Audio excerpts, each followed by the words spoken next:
بسم اللہ الرحمن الرحیم۔ فرمان مصطفیٰ صلی اللہ تعالی علیہ وآلہ وسلم، تمہارا مجھ پر درود و بات پڑھنا تمہارے لیے طہارت ہے۔ صلو علی الحبیب صلی اللہ علی محمد۔ 3 سانس میں پانی پینا سنت مبارکہ ہے۔ راشد عطاری، نوری دوا اور حرم دعا خانہ کی طرف سے آج ایک نسخہ لے کر آیا ہوں نزلِ زکام کے حوالے سے جن کو نزلہ زکام ہو اس کی کچھ وجوہات بھی ہوتی ہیں، کچھ احتیاطیں بھی کیا کریں۔ زکام اس لیے ہوتا ہے اگر رات کو نیند نہ پوری ہو، جسمانی کمزوری ہو سرد ماحول میں رہتا ہوں جہاں ٹھنڈ پڑتی ہو، یا یہ تو تیز چیزیں ہوتی ہیں تیز مرچ مسالہ ہوتا ہے، خشک چیزیں ہوتی ہیں، بھونی ہوئی چیزیں ہوتی ہیں، تلی ہوئی چیزیں، یہ کھانے سے بھی زکام ہو جاتا ہے۔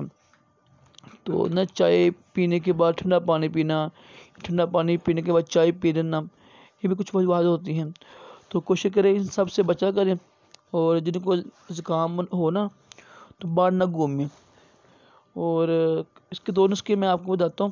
ایک تو نسخہ بڑا آسان ہے، بھونے چنے ہوتے ہیں چنے والے بھونے ہوئے 1 مٹھی، وہ استعمال کر لیں آپ۔ اس کے بعد پانی نہیں پینا آپ نے، رات کو سونے سے پہلے 1 مٹھی بھنے ہوئے چنے کھا کے تو اس کے بعد گھنٹے تک کوئی پانی کوئی شربت کچھ نہیں پینا آپ نے۔ انشاءاللہ اس سے بھی دامی نزلے زکام کا علاج ہے۔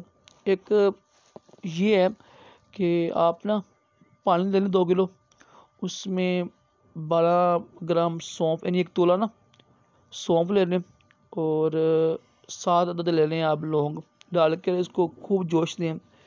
جب دیکھیں کہ 1 پاؤ آ گیا پانی، تو اس میں مچھی ڈال لیں اگر آپ کو شوگر نہیں ہے 1 تولہ۔ اس کو چائے کی طرح نوش کریں، انشاءاللہ اس سے بھی زکام دور ہو جاتا ہے۔